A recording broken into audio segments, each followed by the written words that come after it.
Hi everyone, let's go over my bullish and bearish Elliott wave scenarios on Bitcoin, starting with the bearish scenario where we are looking for a zigzag structure to the downside in an ABC to take the lows. In this scenario, wave A is already finished, either as an impulse in a 1, 2, 3 sideways complex 4 and then a wave 5 to the downside, or the scenario that Bettina shared in Discord, which was a leading diagonal structure in a wave 1, 2, 3, 4 and then a wave 5 to finish wave A. In this scenario, we are then looking for wave B to end and then another impulse to the downside in a wave C.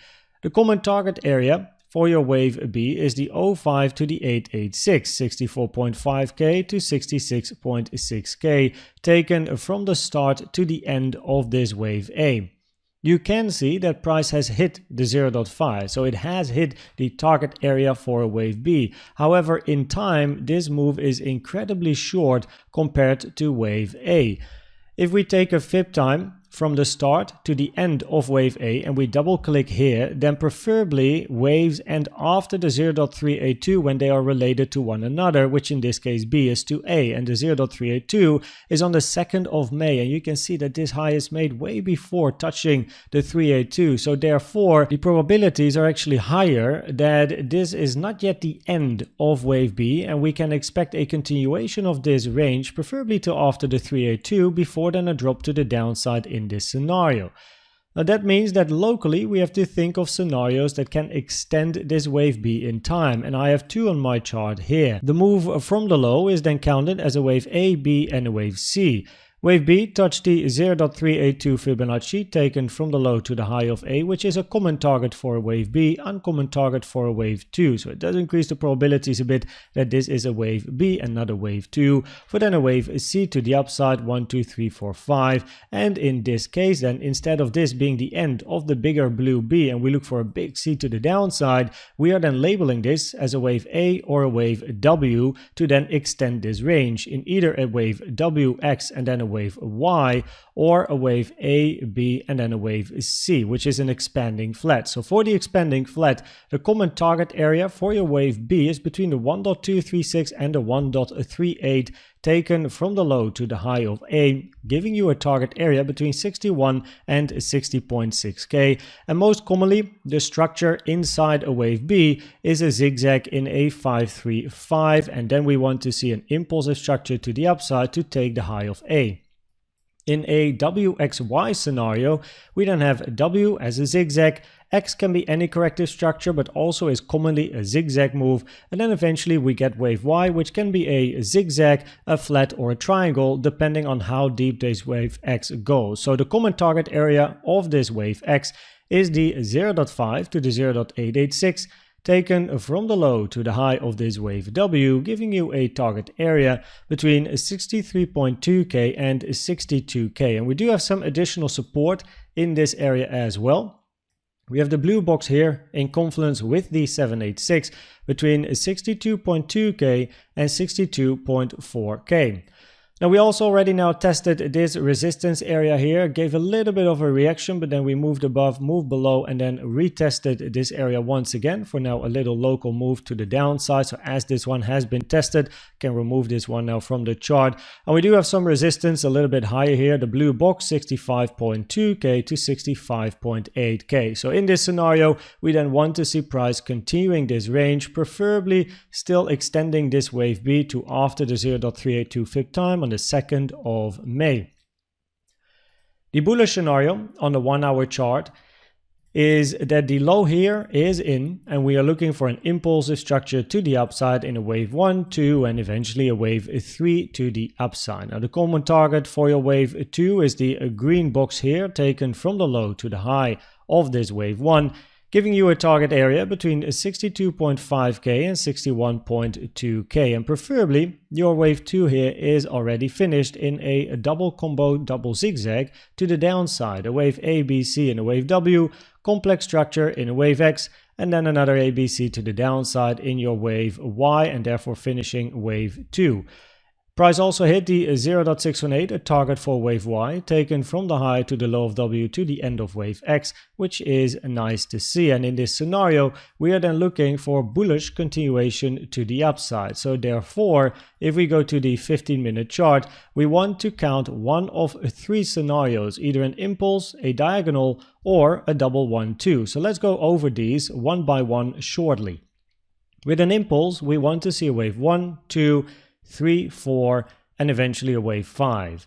No overlap allowed between the high of 1 and the low of 4. However, if we want to count an impulse here in a 1, 2, 3, 4 and a wave 5, we do have overlap here between the high of 1, the low of 4, and also wave 4 is too deep. So an impulse to the upside doesn't work anymore, which therefore means we have to look for either a diagonal or a double 1-2. Now in a diagonal, your wave 1 is then finished. You're looking for a wave 2 and then a wave 3, 4 and eventually a wave 5 to create a diagonal structure, but it is way too early to talk about diagonals. Preferably we only start talking about diagonals after a wave 4 is in, which is not the case because we're here still working on a wave 2. Which means that over here, we're pretty much left with the double 1-2, 1-2, 1-2, and then you get a big wave 3 to the upside. There's definitely some probabilities for a double 1-2. However, the second wave 2, which is this one over here, so you have 1-2, 1-2. Let me actually put it on the chart for the sake of clarity as well. So this is your higher degree, wave 1 in green, and then we have a lower degree over here, and I'll put this one in blue.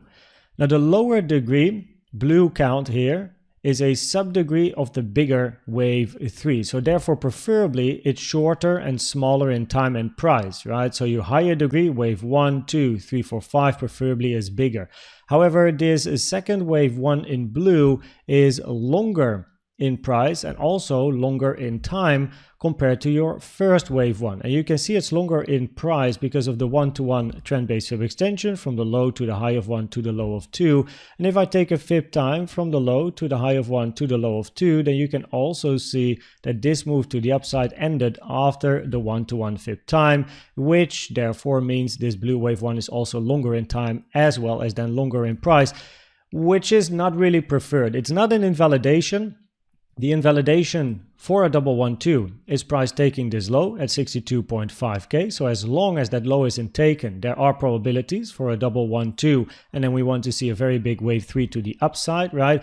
But it is not really preferred that the lower degree wave 1 is longer in price and time compared to your higher degree wave 1. So that is something we do, of course, keep in mind. Now we had some bullish CVD divergences yesterday here, higher low in price, lower low on the CVD, increasing the probabilities for price to move towards the upside and take these highs. This high has been taken. The bullish CVD has played out. Locally over here on the 3-minute time frame, it's a bit of a mix. So letting price just do its thing, let it range with regards to CVD divergences, and then see what we get. So if we then go to the probabilities of the different scenarios, then at the moment on the 1-hour chart, probabilities here are higher for the ABC to the downside at the moment, but remaining in a weekly uptrend. So taking the lows at about like 60k, but remaining in an uptrend. And that is because at the moment locally here, we can't really count a nice impulsive structure. The normal impulse 1, 2, 3, 4, 5 doesn't work because of the overlap, and for a diagonal we're way too early.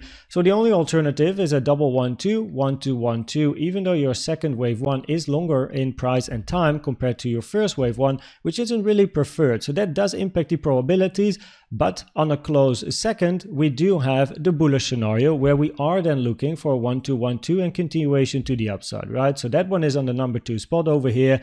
And in the bearish scenario, we are looking for a big impulse to the downside to below 15k, currently not the highest probabilities. Now on the 15-minute time frame, more locally, the probabilities are higher that wave B over here is not yet finished in the bearish scenario, right, on the 1 hour, and therefore we are then looking for a continuation of this range and price to preferably still move up or at least move sideways here in a WXY or a wave A, B, and then a wave C to end this wave B in blue, at least after the 0.382 preferably, which is on the 2nd of May. Now if price is going to move towards the upside very quickly and starts to move to the upper area area of this wave B, yeah, we can look for continuation. Of course, generally the probabilities also here are higher to continue this range and look for still for a move towards the upside instead of this being the end of a B and a move down. So if we do get that move to the upside, either in a WXY,